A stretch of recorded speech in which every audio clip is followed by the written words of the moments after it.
could you start off by telling us a bit about who you are, what it is that you do, and why you came to specialize in the subject of detoxification, heavy metals, and environmental kind of toxins? Yes, well, I came into this like a lot of people through my own health issues and trying to figure out, what was going on with myself and attempting to Dr. Google everything and fix myself and feel better. And 'cause that's what we're all trying to do. We're just trying to feel good. And I just had reached a point, I was 37. I'm 47 now, but I was 37 at the time. And I just didn't recognize myself in the mirror. I was tired. I was angry, I was not sleeping well, and I was having trouble losing weight. And I just felt like I should feel joy in my life, given how blessed I was. And I just didn't feel like myself. So I went to the doctor and found out that I had the hormone levels of a menopausal woman, which I was thrilled to hear that. And just low thyroid, low adrenals, low nutrient deficiencies, a lot of different like vitamin D and other things like that. And I just thought, God, I'm doing so much for my health. My health was my full-time job. And I was just, reading all day long about health and eating healthy and just doing everything right, and still didn't feel well. And so I just started going on Dr. Google and finding that, how do I fix my hormones? How do I naturally bring back my thyroid function, my adrenal function, my sex hormone function? And I started finding that toxins interfere in a lot of your hormones, and mercury interferes in the thyroid and all these things. And something just really clicked for me. And I did some testing, and as soon as I started doing a detox program and remineralizing my body, I started feeling better pretty quickly. But it took time. Detox is not a 30-day process. It's a lifestyle. It's something you have to do for life. And a lot of people kind of enter into detox thinking they're going to feel so amazing after 90 days. No, you're not. It takes time. You have to detox and deal with some unpleasant symptoms in that process. But ultimately, I became very passionate about detox the more I learned, and finding out that heavy metals and chemicals just impact every different metabolic function in our body. So it's not surprising why so many are ill today due to toxins. Could you share some mechanisms, like mechanism of actions with either heavy metals or some of these environmental pollutants? How exactly do they either make us gain weight, make us feel tired, give us brain fog? Yes. Yeah. So number one, where do we get these? We get heavy metals and toxins in the air, food, and water. So no matter how healthy you are, you can't escape these. It doesn't matter how well you eat or how much you exercise or how many supplements you take. For so many people, they don't have enough energy and they don't understand why. And one of the reasons are toxins like arsenic, aluminum, tin, thallium, which we breathe in the air, cesium, which we get from nuclear testing and accidents, and some other metals. Those interfere in mitochondrial energy production. Your mitochondria make your body's energy. And so that's a huge wrench in all of your body's functions and your brain function when you're not making enough energy. So that's probably one of the biggest problems that metals cause. Additionally, metals interfere in our hormone production. They interfere in our sex, thyroid, and adrenal stress hormone production. And essentially how they work is they're just poisoning enzymes. They poison enzymes, rendering them unable to work or working at half or, 1/5 capacity or what have you. It's a simplified version, simplified explanation. But they really interfere in hormone production, hormone conversion, say DHEA into testosterone, or one form of testosterone into another, or one form of estrogen into another. And so they impact our body's hormone functions on many different levels, which has a domino effect of affecting all kinds of other symptoms. Metals poison our beta islet cells in our pancreas. And I really feel like a lot of diabetes that we have is due to toxins, not necessarily due to carbohydrate overconsumption. Because there's a lot of very thin people that also have diabetes. It's not just eating too many carbohydrates. It's really largely, the diabetes epidemic is largely due to toxins. And so there's just many, many other examples that I can go over, but that just kind of gives you a window into how toxins affect our health. Yeah, it's very interesting, but very maybe scary for some people, overwhelming for people. And we definitely just want to do like one step at a time. And I've had Laura Adler on the podcast in a previous episode, so I'm going to link to that in the show notes. That's like an introduction into what we can do and like the basics with water filters and all of that. So definitely go and listen to that if you haven't already. But I want to, with you, cover two of the main heavy metals or main metals that can affect people. The first one being mercury, and the main sort of exposures, typically things like mercury fillings or amalgam fillings. What are the downsides of having them, and how could someone either remove them safely or live with them like safely to do so?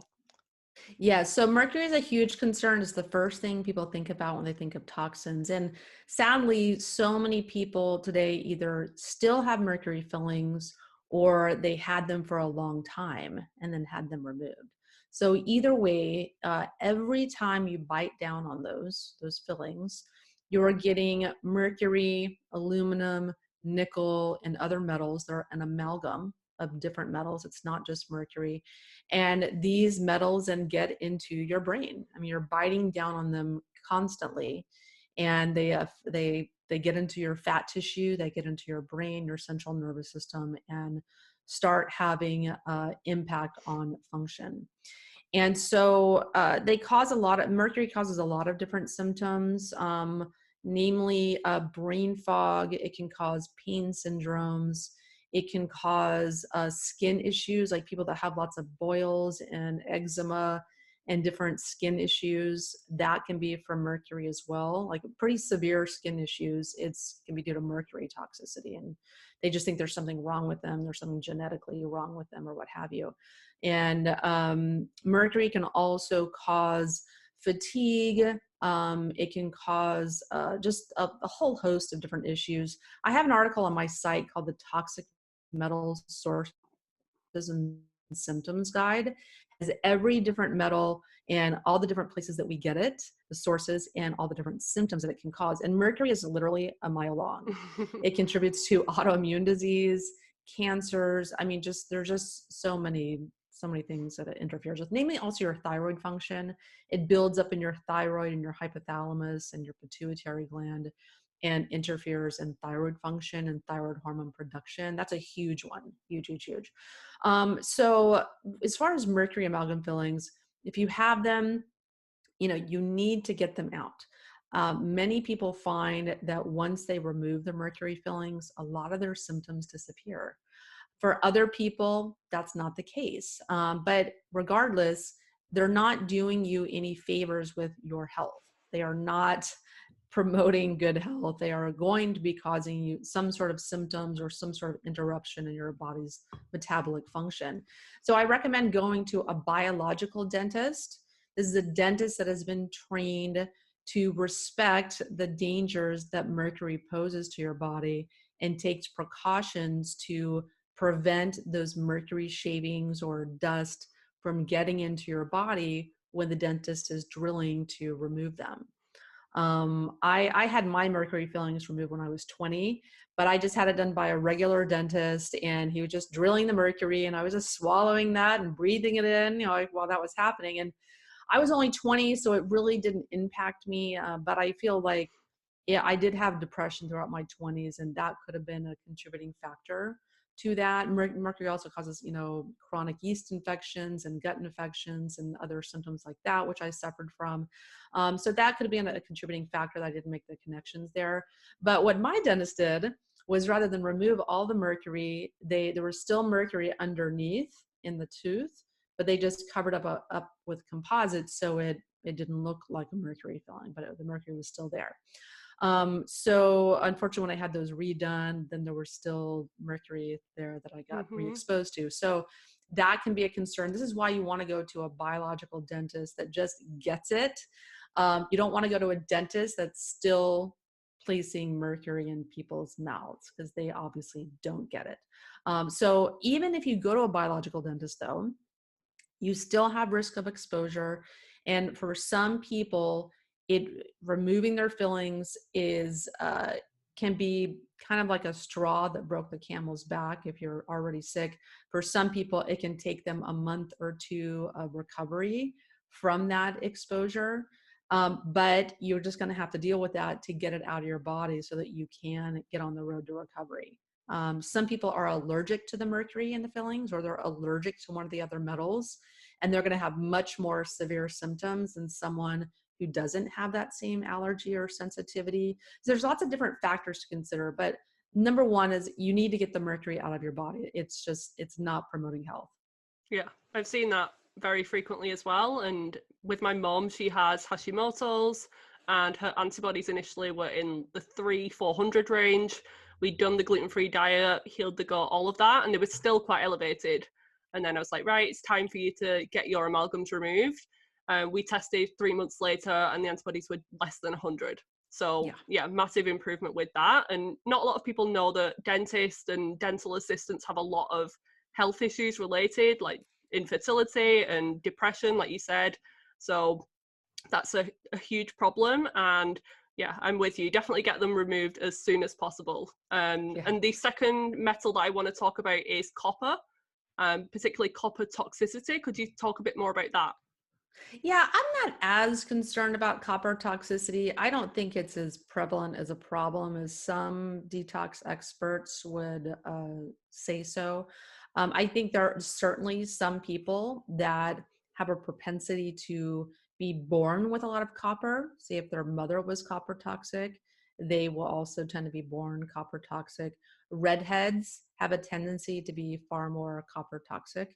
Copper IUDs cause a lot of women a lot of different problems in that regard, and they have relief of their symptoms once the copper IUD is removed. And there's, I just haven't seen any correlation with people having copper pipes in their housing and having copper toxicity. So I don't actually see a lot of copper toxicity, but it does exist. It is a problem for some people, and that's why testing is really important. And if you have different various symptoms and health issues diagnoses, it's a very smart thing to do to get proper heavy metals testing in the form of, hair mineral analysis, urine and or stool testing, not blood testing, which is covered by insurance, but it's pretty much useless. That's usually blood testing of metals is only testing for 4 metals when there are dozens of metals. So I find that kind of testing very limited, pretty much useless also, because it also tends to give false negatives, where if you're just testing the blood, the body's not letting metals float around in the blood. You might find some there if there was a very recent acute exposure within the last 30 days.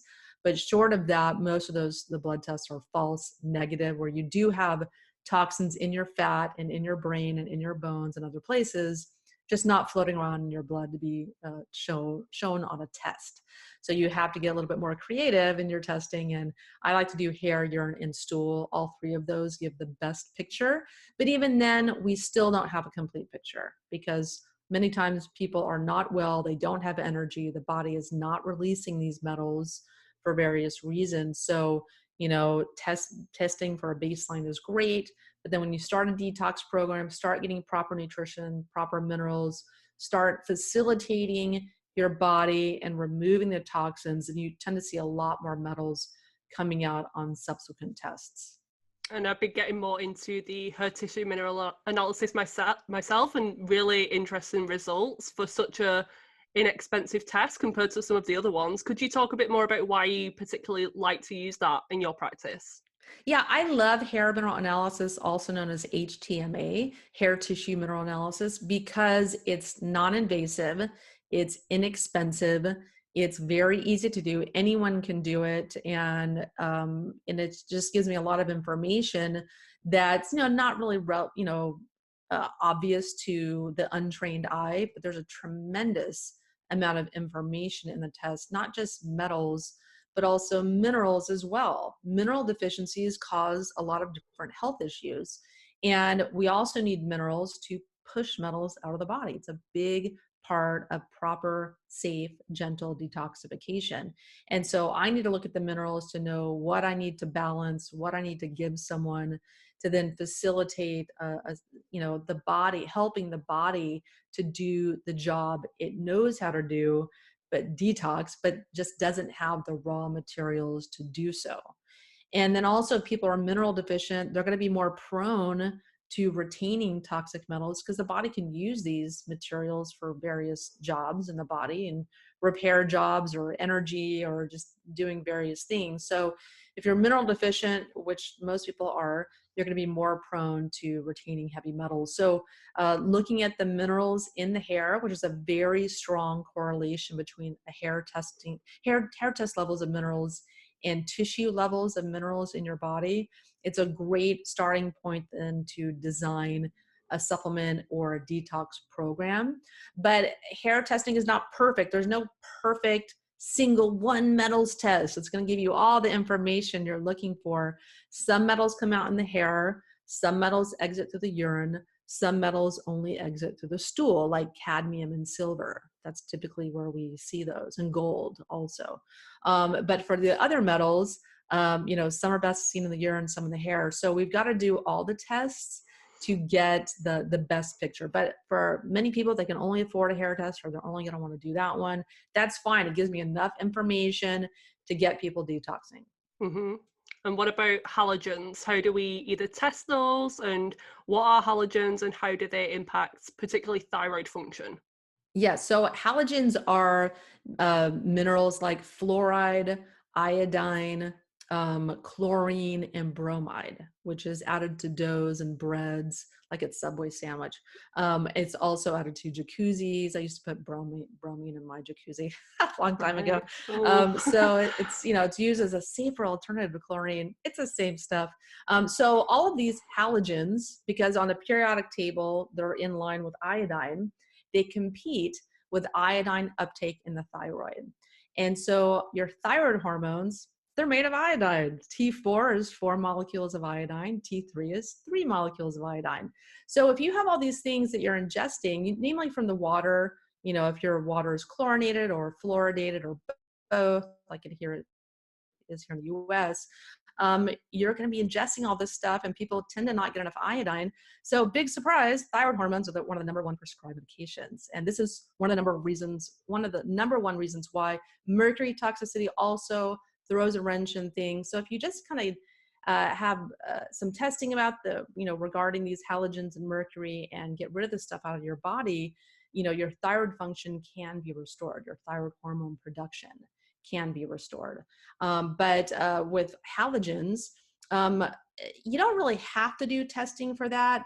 All you have to do is take iodine and drink filtered water. So that's like a really easy fix. If you like to do biohacking and you want to do some testing, Hakala Labs, Hakala, is an amazing test for your iodine and bromide and fluoride. They don't do chlorine for some reason, but that's a urine test that you can do, and so you can just find out what your baseline levels are. But I don't really do that with clients, but I do with some. But the majority of people, all you need to do is take some iodine every day, and I start people off at about 300 micrograms. And then even work up to 5,000 micrograms per day, which the Japanese get in their diet, and because of their diet. And then encourage people to eat foods with iodine. But most people, they just don't get enough iodine in their diet, even if they're eating foods that contain them. So I encourage people to take it, and also just to think about maybe a whole house water filter if they're showering in chlorine or fluoride, and drinking filtered water to remove chlorine and fluoride. What are your thoughts? I'm guessing you're on the pro iodine kind of camp, but there's the people who say, no, you should never do more than like 200 micrograms of iodine because it can cause all of these problems. It can create Hashimoto's, and it can exacerbate thyroid issues. What's your response to that? Taking iodine does not cause Hashimoto's, and it's very difficult, I believe, to resolve Hashimoto's without iodine. Your thyroid cannot function without iodine. That's what the hormones are made of. So that doesn't really make sense as far as from how the body works and from that perspective. So we nutritionally need iodine. You need it for your breast tissue, or people can get fibrocystic breasts. You need it for a lot of different functions in your body, not just your thyroid function. So, everyone is also different. Some people have various genetic issues or other health issues that make it so they don't process iodine properly. That doesn't mean iodine is bad. That just means there needs to be something metabolically fixed in their body for them to then be able to tolerate iodine. And some people are so deficient in iodine when they first start it, they start feeling like heart palpitations or anxiety or other things. And that's just your thyroid kind of revving up, and your body tends to habituate to that. So for many people, they just need to start very, very, very slow, even like a half a drop or just a very tiny amount, and then slowly titrate up and work your way up. And so we see, like, for instance, the Japanese diet, they can have up to 5,000 micrograms a day and even more of iodine just naturally occurring in their diet. So this is something that we need nutritionally. The majority of people are deficient in it. But of course, there's always going to be people that have negative reactions for one reason or another. And also a lot of the studies are, there's all these studies that can be done that are poorly designed, that are using the cheapest form of iodine, which is potassium iodide. Your thyroid uses two different forms of iodine, your body does.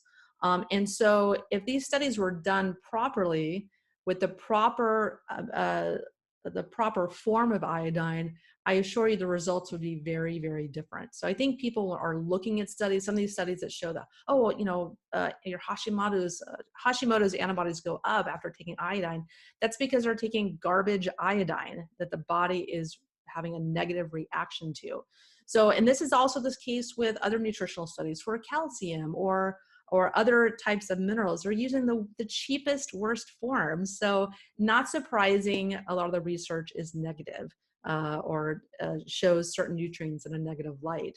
It's just because the studies aren't performed properly. So you have to be really highly aware of that when you're reading studies. Yeah, very true. And with iodine, do you recommend people primarily get it from their diet with seaweeds and things, or is supplements best? I don't think people can get enough iodine from their diet. They can certainly try. I mean, if you're very cognizant of it, you're very highly aware of foods that are high in iodine, you can certainly try that. And but I usually prefer people just will take some drops of it. I really like Iodorol. That's a very, very good form that has two different forms of iodine in it. Nascent iodine is really nice as well. But I like people to pay attention to the form and then start very, very slow and work their way up. Some people want to get their nutrients from food. It's very challenging, but it can be done if people prefer that. There's people as well who are maybe concerned about the pollution of the oceans to get the seaweed from, and even with fish, they're concerned with heavy metals like mercury. And again, the studies and people who say the fish help to protect, the selenium in the fish help to protect against that. Do you agree? Not 100%. The problem is all of our food supply is poisoned. People like to single out specific foods and specific food groups, but it's a problem throughout the food system. Even if you're eating organic food, that means chemical free, pesticide free. That does not mean metal free. There is no testing. Why is there no testing for heavy metals in food? Because people would be freaked out about eating. All of it is contaminated. And it's just because of all these modern conveniences we have, all these metals that we have, and all the products you see surrounding us. Those have to come from somewhere and have to be manufactured and dug out of the earth. And then it gets into the air and the water and our weather patterns and travels over the whole planet. So the reality is that You need to eat foods that are nutritious, like fish. I don't recommend people avoid fish. Fish is incredibly nutritious, incredibly brain protective, and so many other different health reasons. You just have to be cognizant of the modern realities that you have to detox your body, because they're going to get in you in the air, food, and water, no matter what you try to control or what food group you try to exclude. I mean, I think there are certain things like, probably shouldn't be eating oysters every day, because they have shellfish tend to have very high metal levels, and large migratory fish tend to have very high metal levels, not just mercury, but cadmium and other metals as well, which are actually worse than mercury. So it's really just about making smarter choices, not excluding an entire food group or vilifying meat, or, all the plants and animal proteins have toxicity in them, of one form or another. So you just really need to think about detox as a lifestyle, and just try to educate yourself on the most toxic foods, which we want to be smart to avoid. So I'm not a big fan of ahi tuna, like for sushi, but the canned tuna fish is, relatively lower in mercury compared to that. So that I don't mind as much. But it's also everything in moderation. I like to eat shellfish occasionally. Oysters are incredibly nutrient dense, but I do it in moderation. I don't go overboard with any one food, because you can't exclude all these different food groups. You just have to, try to eat the most nutrient dense diet that you can, and remove certain foods that we know, or, occasionally eat or exclude certain foods that we know to be toxic or contaminated. Well said. And I think that's put a lot of people at ease and reassured a lot of people. And before we get on to the detox strategies, I want to know all of the different things that we can do to support detoxification. The last two toxins that I want to talk about are mold and mycotoxins and glyphosate. So could you educate us a bit more about those two? Yeah, so I don't get so into mold, though that is a big factor with a lot of people, that they have, not only environmental toxins in their body, but mold can be a straw that breaks the camel's back, where it's releasing, they have an exposure in their home, especially in damp, humid environments. And then that causes a lot of mycotoxins to be released in their body, and stuffs up all of their detox pathways, where their body's trying to deal with this and get rid of it and process it and excrete it. And then they don't have any bandwidth to get rid of toxins like heavy metals or chemicals. And that just builds up and builds up and builds up. And eventually they reach a tipping point where they then become very sick. And so, so that's definitely something that people need to be aware of, especially if they're very ill, have multiple health diagnoses, chronic fatigue. You want to be looking at mold also and resolve that. So as far as glyphosate is a huge factor in causing a lot of different symptoms. I think it's one of the biggest contributors to leaky gut in our society, which imparts poor immunity and poor ability to detox, and causes a lot of other issues. We know it causes non-Hodgkin's lymphoma and other cancers, and it's very, very prevalent in the food in the US. I know in Europe, the government is much more protective of toxins and chemicals in the food supply. And I don't know offhand what measures have been taken, but especially, I don't know in the UK, but in the US, well, it's just a free for all. I mean, it's just, glyphosate is an herbicide that's sprayed on almost all of the conventional foods. There's about 10 GMO crops that glyphosate is sprayed on, but it's used also as a desiccant. It's used also, and even it's used on GMO crops, because the GMO crops are modified to withstand the glyphosate and not die from it, whereas the weeds die that it's sprayed on. But there's a lot of other foods that aren't GMO, but it's just sprayed on them to dry them out so that they're easier to harvest. And so that's really where it's being used, but it's also being sprayed on all of the parks, all of the schools, all the municipal, city areas to get rid of weeds. And my neighbors spray it on their lawn also.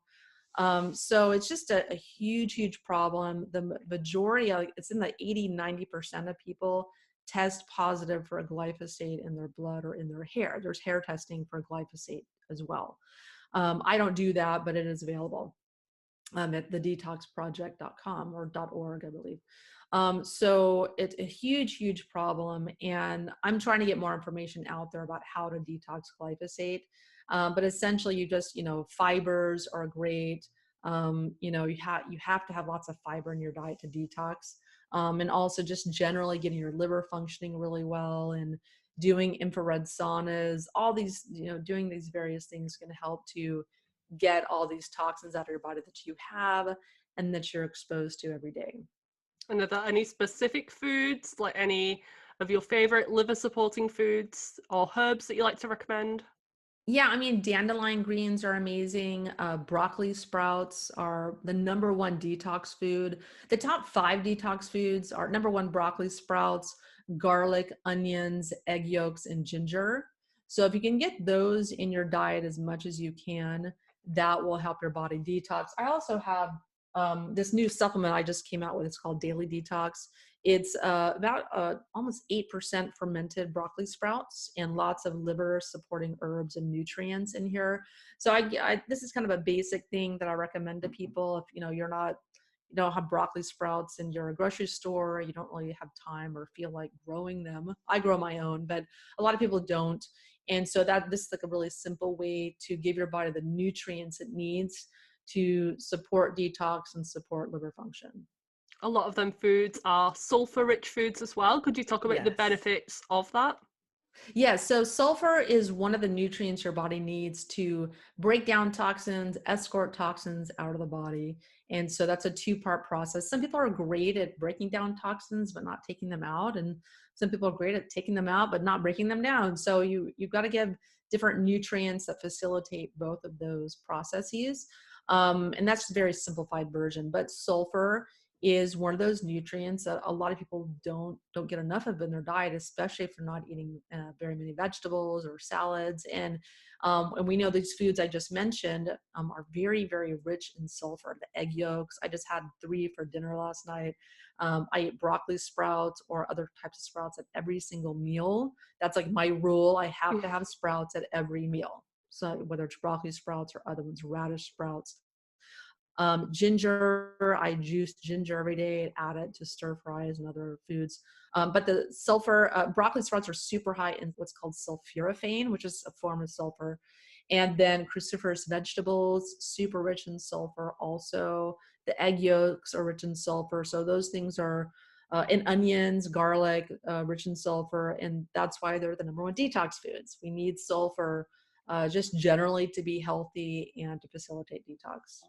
Are there any drinks that people can have? So obviously adding some of those ingredients into a smoothie, but what about like juices, any of these things, any herbal teas that could help too?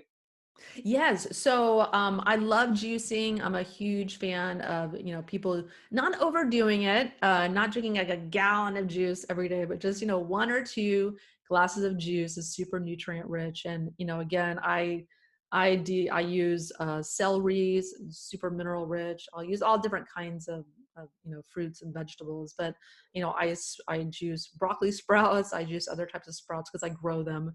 I juice ginger, but I rotate. I do mostly vegetable juices, but I also add apple. Apple is really rich in malic acid, which is really helpful to help the liver detox.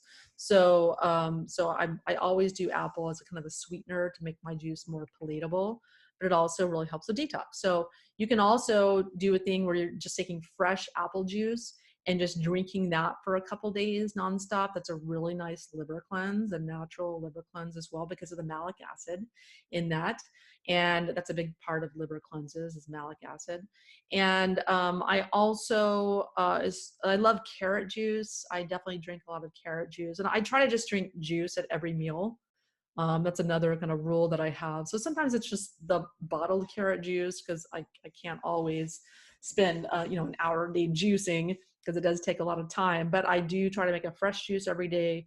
And then usually at my second meal, I'll have some bottled carrot juice, which is fine. So that's kind of what, just I have certain rules that I have in my diet so that I can get these things in, because it's just so easy to go a week and not have any sprouts or juicing or something. It's just it's, it takes a lot of dedication and, mindfulness to live a detox type lifestyle and incorporate foods that facilitate detox into your diet. So I have my little rules so that I'm always aware. Yeah, you're definitely practicing what you preach. You'll put Yes. us all to shame. I'm gonna have to step up my juicing and. Yeah, Rome wasn't built in a day, though. Yeah, true. It took me a long time, one step at a time. But you get better and better and better every day at your diet. Yeah, definitely. And do you ever recommend any of these more extensive protocols, something like a master cleanse or the gallbladder flush, anything like that? Oh yeah. I'm all about liver and gallbladder flushes for sure. And I actually have one on my site. It's kind of the Andrea Moritz liver gallbladder flush, which is tried and true. And also, like I do recommend juice cleansing periodically for 1, sometimes 3 days. I definitely not into the master cleanse. I mean, I just feel like not for extended periods of time. I'm not a fan of more than 3 days of fasting. I feel like people are so nutrient deficient as it is that I think those fasting needs to be limited. I like juice fasting because then you're still getting lots and lots of minerals and nutrients. I think people are so mineral deficient and nutrient deficient that there's a lot of sick people. I've so many that I've heard of that do fasting and then they end up being worse because they're getting too much of a good thing. I think people tend to think, oh, this is healthy for a day. Let me do it for 20 days. That must be even healthier. So I think people tend to get fanatical and overdo things. So I'm just a fan of moderation. I do fast, 1 day here and there. I've never done a 3-day fast. I'm just not a huge fan. But I know that is very good for you, especially if you have inflammation, you have chronic pain. Fasting is the best way to bring those symptoms down. So there's a time and a place. I think if people are very, very thin, probably should be very cautious about fasting. But I think 1 day, 1 day, once or twice a month is great. Reset, especially it boosts immunity. If you feel like you're starting to get sick, great time to fast because it will help boost your immune system. Agreed. And another thing that I know that you promote and you recommend to your clients is coffee enemas. Yes. And could you give my clients who I'm trying to promote this to a reason and back me up on the benefits for that? Yeah, so coffee enemas are, not everyone's favorite thing, but they're not terribly glamorous, but they are amazing. They have so many different benefits. And a lot of people are kind of squeamish, first when I tell them I think they should do them. But then once they try them, they try 1 or 2 and get the hang of it and feel the benefits, they're off running and doing it on their own, no problem. Why would you want to put coffee in your butt? Like, why on earth would you want to do that? Well, it's because the caffeine in the coffee has like a hormetic type stress effect on the liver. It dilates all the blood vessels in the liver and causes it to purge its toxic contents into the intestines for elimination. And you don't want to do it all the time. Like I'm not a huge fan of every single day because we don't want the body to habituate to that stressor. One of the benefits of it is that stress effect, that hormetic effect. So we don't want the body to get used to that. There's a time and a place. If you have cancer, 4 or 5 coffee enemas a day, like the Gerson protocol. Mm-hmm. That's different. But for a healthy person, every other day is a really nice pace. Even once a week, I'll take it. If that's all you have time to do or inclination to do. So that helps the liver detox. I think our livers are very stressed. Our livers are very overloaded. They're dealing with our crappy diet, crappy inflammatory oils, sugars. They're trying to produce cholesterol to help us. they're trying to detox, the liver's trying to detox the body, and there's 100,000 chemicals and all kinds of other toxins that the liver just doesn't know how to deal with. And so we need to help and support our liver function as much as possible with nutrients, with infrared saunas, with doing coffee enemas.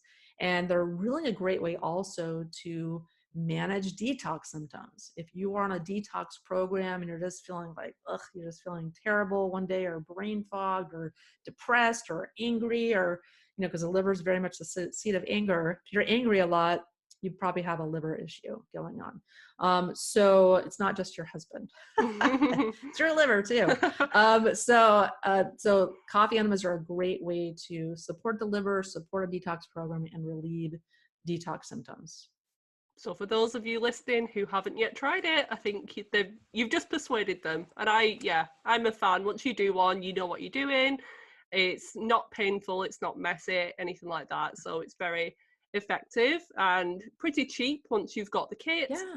You just need to buy the coffee, organic always as well. That's an important part, isn't it? Just to avoid the pesticides on the coffee. So really buy high quality and give it a go.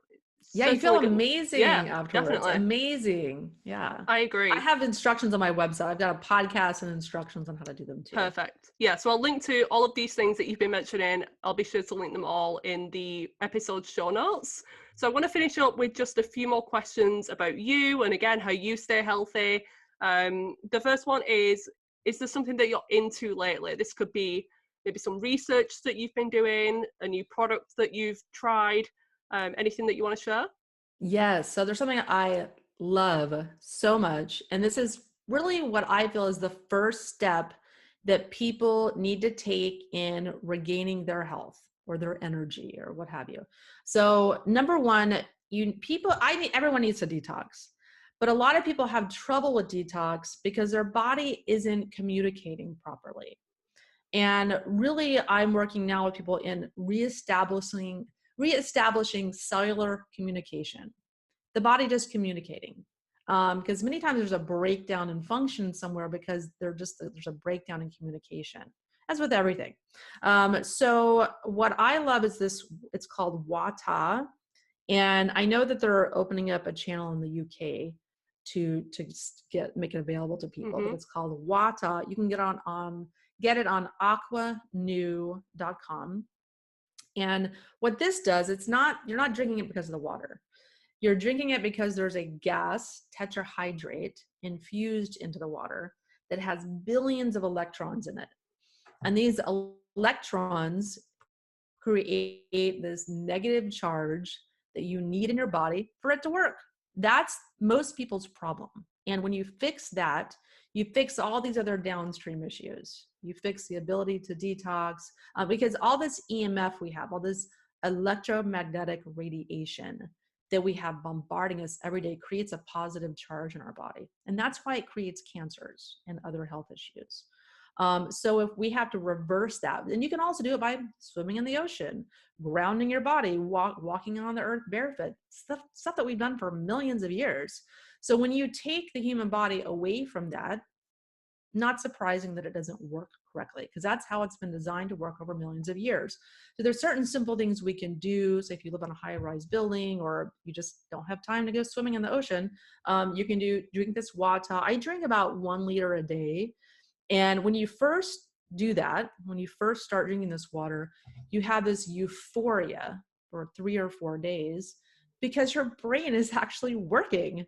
And it's penetrated the blood-brain barrier, and it's just amazing. That feeling is just pure elation when most people start drinking this. I've had only one person tell me they didn't have that, but everyone else did. And so this is a great basic thing that I think people need to be doing, and then see what problems are still left over, after that.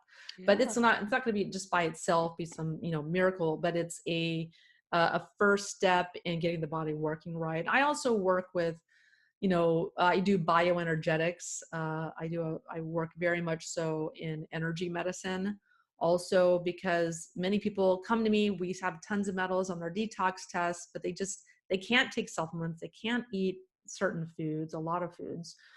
They just don't have any energy. They just don't have, they just can't do a detox program, you know? And so what do you do with those people? I do a form of bioenergetics, a bioenergetic program with them called Nest Health that really gets the needle moving, really gets them, you know, to a place where they then can release the metals. Again, the bioenergetic program is about reestablishing cellular communication, clearing energetic blocks in the body, because your body communicates very much in your energy field. You have an energy field as well. And that's where the majority of communication takes place in your body. So we have to work in the energetic realm and physically as well to get the body working properly so that you can detox in the first place. So sometimes there's steps people have to take before they can get to detox.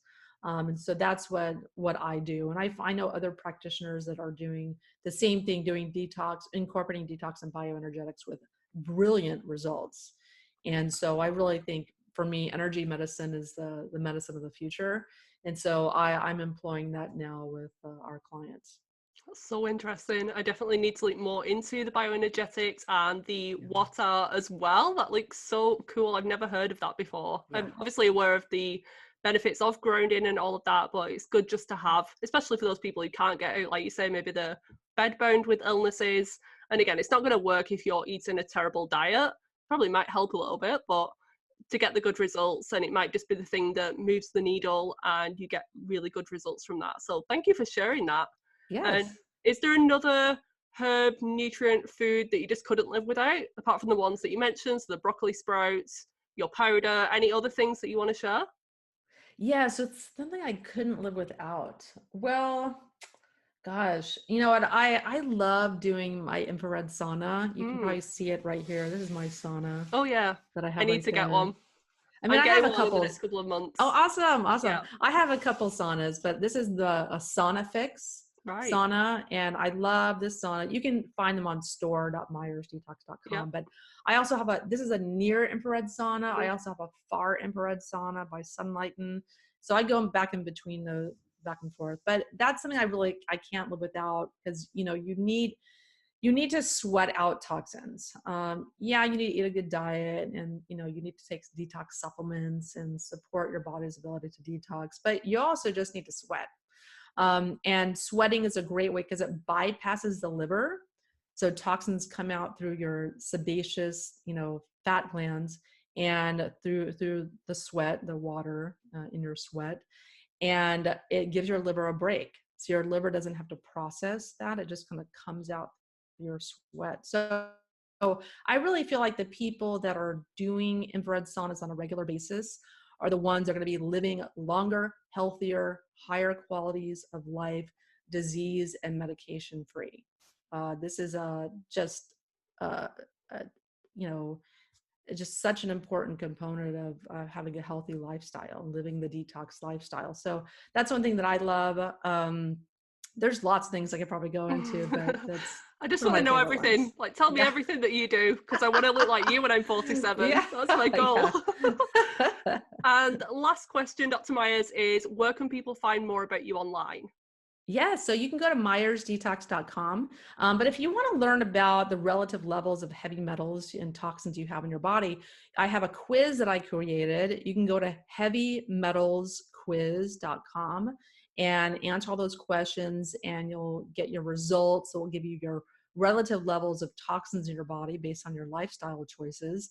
And there's a free video series after that where you can learn, you know, what you need to do next. Like, what are the next steps? And that's a lot of people have questions like, hey, you told me all this stuff, which just sounds awesome, but where do I start? And so this free video series will tell you where to start and what to do next. Perfect. And again, I'll link to all of those things in the show notes. So I just want to thank you so much, Dr. Myers, for your time and all of this information that you put out online and your podcast. And I'm sure if you search YouTube and the podcast app, there's going to be hundreds of episodes. You can spend a whole month maybe going through all of your work. So thank you for joining us today on the Hormones in Harmony podcast.